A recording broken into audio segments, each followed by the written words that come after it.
புதன்கிழமை காலையில் எந்திரிக்க ரொம்ப லேட் ஆயிடுச்சு. விடிஞ்சதே தெரியலை. அவ்வளோ நேரம் அசந்து தூங்கிட்டோம். எப்படி தூங்கணும் அப்படிங்கிறது எங்களுக்கே தெரியலை.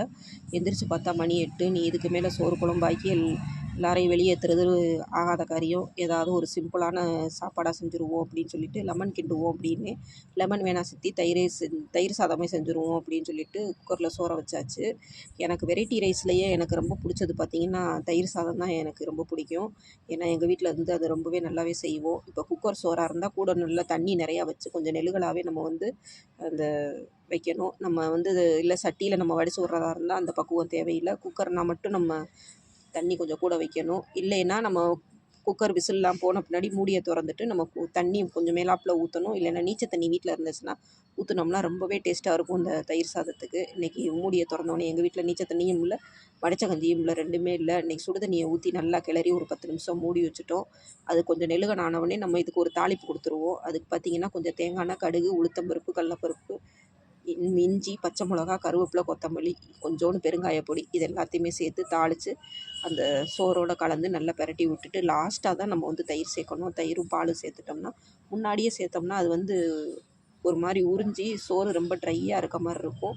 லாஸ்ட்டாக சேர்த்து நம்ம வச்சோம்னா அது கொஞ்சம் அந்த சாப்பிட்றதுக்கு அந்த தயிர் டேஸ்ட்டோடு இருக்கும். இப்படி தான் எங்கள் வீட்டில் வந்து இன்றைக்கி தயிர் சாதம் செஞ்சு ரொம்ப க்ரீமியாக ரொம்பவே நல்லா இருந்துச்சு.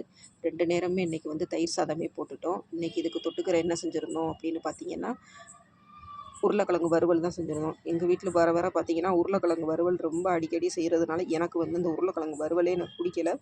லெமன் ஊறுகாவும் வடகம் வத்தல் தான் இன்றைக்கி வந்து வச்சு நான் வந்து சாப்பிட்டேன். 2 நேரத்துக்கு அந்த தயிர் சாதத்தை பார்த்தோன்னே எனக்கு கொஞ்சம் மகிழ்ச்சி ஆயிடுச்சு. நல்லா தான் கிளைமேட் இருந்துக்கிட்டு இருந்தது. வெளியே போக முடியாத அளவுக்கு வெயில் அடிச்சுக்கிட்டு இருந்தது. திடீர்னு பார்த்தா இருட்டிக்கிட்டு மழை தூர ஆரம்பிச்சிருச்சு. சரி நல்லபடியாக மழை தூர ஆரம்பிச்சிருச்சே, நீ வெயில் வராது அப்படின்னு சொல்லி சந்தோஷப்பட்டுக்கிட்டு இருந்தால் ஒரு 10 நிமிஷம் கூட அந்த மழை பெய்யலை. மழை நிப்பாட்டிட்டு பார்த்திங்கன்னா பழையபடி வெயில் அடிக்க ஆரம்பிச்சிருச்சு. அது என்ன டைம் அப்படின்னு பார்த்தீங்கன்னா மதியானம் மணி 1:30. இது என்ன ஒரு மானங்கெட்ட கிளைமேட்டாக இருக்குது அப்படின்னு நானாக நினச்சிட்டு என் வேலையை பார்க்க ஆரம்பிச்சிட்டேன். சிவனியா வந்து அவளும் ஸ்கூலுக்கு அந்த ஹோம்ஒர்க்கெல்லாம் வந்து எழுதிட்டு நைட்டுக்கு பார்த்திங்கன்னா கார சட்னி அடித்து தோசை ஊற்றி கொடு கவிதா அப்படின்னே. நல்லா சூப்பராக கவிதா வந்து இன்றைக்கி கார சட்னி அடித்து எனக்கு தோசை ஊற்றி கொடுத்தா. நானும் சிவனியாவும் நல்லா சாப்பிட்டோம். எனக்கு வந்து இந்த கார சட்னியும் இந்த தோசையும் சாப்பிட்றதுக்கு ரொம்பவே பிடிக்கும்.